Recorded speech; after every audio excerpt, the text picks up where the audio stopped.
तो चलो मित्रों अपने अँ घात और घातांकનું एक उदाहरण જોઈએ। સૌપ્રથમ રકમ વાંચીએ શું કહે છે।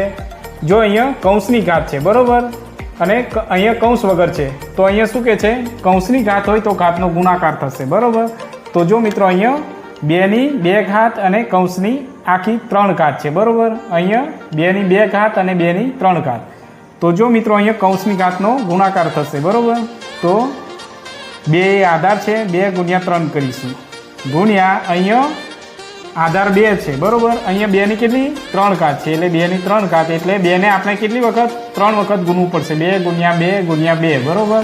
તો 2 દુ 4 4 દુ 8 તો કુલ કેટલા થશે 8। તો અહીંયા 2 ની 8 घात થશે બરાબર। ચાલો એ જ રીતના અહીંયા 2 આધાર છે 3 દુ 6 ગુણ્યા 2 ની 8 घात। હવે શું છે જો આધાર સરખા હોય અને વચ્ચે નિશાની ગુણાકારની હોય તો ઘાતનો સરવાળો થશે બરાબર। તો અહીંયા આધાર 1 વખત લખીશું અને 6 + 8 કરીશું બરાબર। તો 6 ને 8 કેટલા થશે મિત્રો 14। તો 2 ની 14 ઘાત આ આપણો ફાઇનલ જવાબ બરાબર।